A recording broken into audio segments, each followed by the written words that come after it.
Au tout départ, je vous rappelle que le combat entre Yuji et Higuruma a été introduit par une question d'Higuruma qui demandait « Est-ce que tu as déjà tué quelqu'un qui te faisait chier ?» Et c'est mieux que ce que tu penses. Et maintenant, à la fin de ce combat, il révèle sa vérité en fait du cœur en disant « Est-ce que tu as déjà tué des personnes en dehors de ta propre volonté ?» Et ce qu'il dit, c'est que ça a dû être horrible parce qu'il le sait. Franchement, ça montre à quel point Jujutsu Kaisen, c'est bien écrit et c'est à chaque fois un plaisir.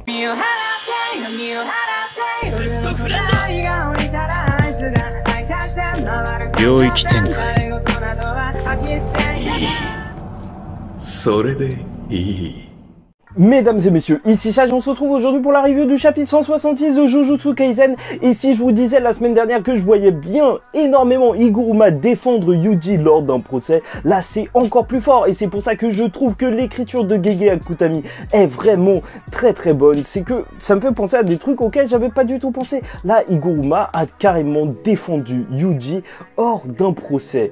Et ça, c'est encore plus fort pour un personnage qui en fait croit essentiellement en la justice et décide malgré tout de ne pas l'appliquer, de suivre son cœur. Bon bref, Tokyo Colonie numéro 1, encore une fois, la 6e chapitre. Et voilà, le chapitre il va souffrir quand il était encore avocat et tu apprends que c'était un jeune surdoué, oui, mais qu'il hésitait entre être procureur et avocat et on lui proposait d'être juge. Pour ceux qui savent pas, en gros, le procureur c'est un représentant du gouvernement qui soumet des peines au nom de la société. Enfin, n'hésitez pas à aller voir tout ça en détail, mais il ne voulait pas être juge parce qu'il ne cherchait pas de position particulière. Pourtant, c'est lui qui sera le juge de Yuji lors de ce chapitre, même si en fait le chapitre va s'ouvrir aussi sur Judgment qui donc condamne Yuji à être coupable et donc à la peine de mort. Je trouve que cette page elle est à la fois flippante avec le Judgment qui limite pleure du sang et Higuruma qui est en plein malaise parce que tu sens en fait qu'il est déconstruit dès le début de ce chapitre et on apprend que le pire que le Judgment puisse faire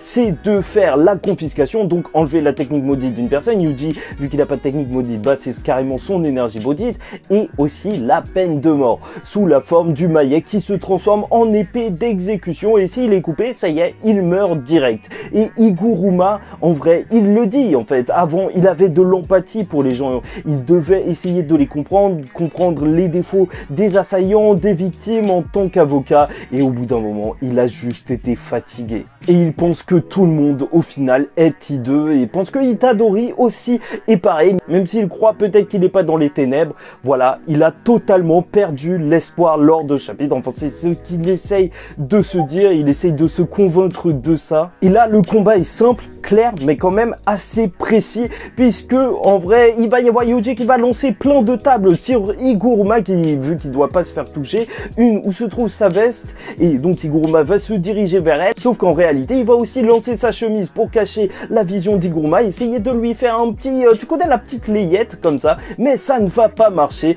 et ils vont échanger leur coup final pour un autre flashback. En fait, il y a vraiment quelque chose qui s'est brisé chez lui, parce que il savait que tout le monde avait des défauts, mais avant, il pensait que cette part de noirceur, quand elle était non présente, devait être chérie. Et justement, face à Yuji, il y a tout ça qui va remonter, et Higuruma, vu qu'il a vu la preuve, il savait que à Shibuya, en réalité, c'était l'esprit de Sukuna qui a fait l'énorme massacre, et il lui dit, tu les as pas tués, et il sait que c'est Sukuna, et il choisit, je dis bien, il choisit d'enlever son épée, parce qu'on pourrait penser qu'il ne le choisit pas, peut-être qu'on est dans le doute, mais je pense vraiment que symboliquement, c'est vraiment Higuruma qui a choisi de ne pas utiliser cette épée pour mener à bien l'exécution de Yuji, parce que pour une fois, en réalité, que le pouvoir lui permettait de ne pas respecter ce que disait le juge, parce que je vous rappelle qu'on parle d'un avocat, alors il a fait la justice qui semblait être juste. Il avait dit son but c'était de garder les yeux ouverts alors que la justice normalement les a fermés.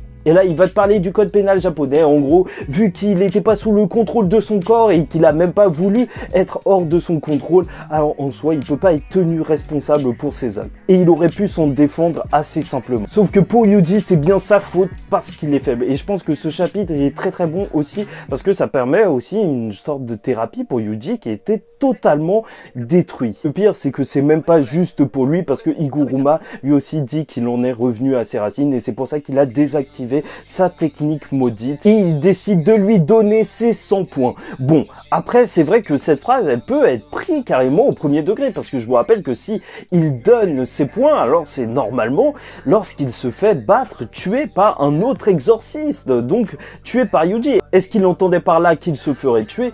Je ne pense pas, mais c'est quand même un truc qu'on peut prendre en compte. Dans tous les cas, le but de Yuji et Megumi, c'est justement de mettre une règle pour pouvoir transférer les points. Et au pire, Higuruma, il peut carrément la donner lorsque Yuji lui expliquera. Et au pire, Higuruma, il peut juste demander la règle de lui-même. Et le chapitre, il va se terminer avec Higuruma qui va lui demander si Yuji a déjà tué quelqu'un de son plein gré et il va dire qu'il l'a fait. Je vous rappelle que Yuji, il a tué déjà les âmes modifiées par Meito et ses frères. Oui, je sais, c'est assez ballot. Mais en tout cas, Higuruma sait que c'est vraiment douloureux et on voit la fin de son flashback normalement où il était en plein procès et il a pété un câble. Il a tué absolument tout le monde. Tu vois des têtes complètement écrasées sûrement par le maillet. Très hâte de voir son histoire en entière sûrement dans le prochain chapitre, mais il faut dire que ce chapitre était vraiment très fort. Pour la suite, je me demande vraiment s'ils vont mettre directement la règle en place ou si peut-être d'abord ils vont retrouver Megumi, et je pense que ce serait intéressant de retrouver Megumi à la fin de son combat pour montrer peut-être un contraste entre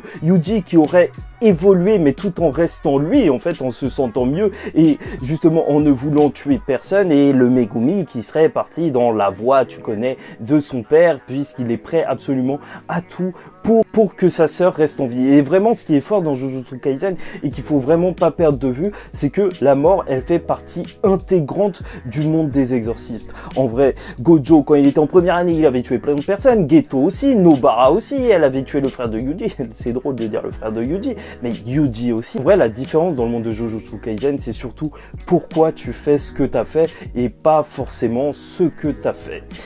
Enfin bref, franchement c'est vraiment fort. J'espère que Higuruma il va trouver un moyen même d'améliorer la règle à laquelle Megumi et Yuji ont pensé, parce que franchement ce serait assez cool de voir ses talents d'avocat mis à l'épreuve. Et je voulais juste vous faire part d'une scène qui serait incroyable pour la suite auquel j'avais pensé, c'était que peut-être qu'il pourrait justement, cette capacité elle pourrait être réutilisée par la suite justement dans procès, et ce serait incroyable que justement il se retrouve face à un ancien exorciste, quelqu'un qui a l'air super puissant, qui fasse justement tout un procès. Et vu que Higuruma il a accès aux preuves avant de commencer le procès, qu'il voit un truc tellement horrible, genre un meurtre de masse en mode hardcore, vraiment dégueulasse, qui disent à Yuji pendant le procès, fuis et laisse-moi ici parce que ce mec c'est une dinguerie. Franchement ce serait une scène de malade. En tout cas je sais pas pour vous, mais le personnage d'Higuruma c'est un personnage qui m'aura profondément marqué. Je trouve qu'il est vraiment très bien développé et ça sent qu'on va continuer même s'il n'y a pas de chapitre la semaine prochaine. Je vous rappelle que le personnage préféré de Gege Akutami c'était Nanami, mais là, on a quand même Higuruma qui a quand même des vibes Nanami un petit peu désabusées par son monde en fait du travail, et je pense que ça c'est vraiment des thèmes avec la justice qui font partie intégrante de Gege Akutami. Je me dis même que ce serait son nouveau personnage préféré. Je sais pas pour vous, il sent le beau développement et tout, le charisme un petit peu à la Nanami. Bon, bref, j'espère que vous avez apprécié cette review. En tout cas pour moi c'était un plaisir de vous la faire. N'hésitez pas à liker ou disliker la vidéo si ça vous a pas plu, commentez, donnez-moi votre avis en commentaire, même sur ma petite idée d'un autre procès où le mec ce serait un vrai boucher et ça ferait flipper Higuruma. Franchement ça je trouve ça cool. N'hésitez pas à vous abonner parce que chaque semaine on parle de Jujutsu Kaisen, mais pas la semaine prochaine parce qu'il n'y a pas de chapitre, mais la semaine d'après. Et en attendant justement cette semaine là, je vous dis ciao tout le monde, faites très attention à vous et surtout paix sur vous.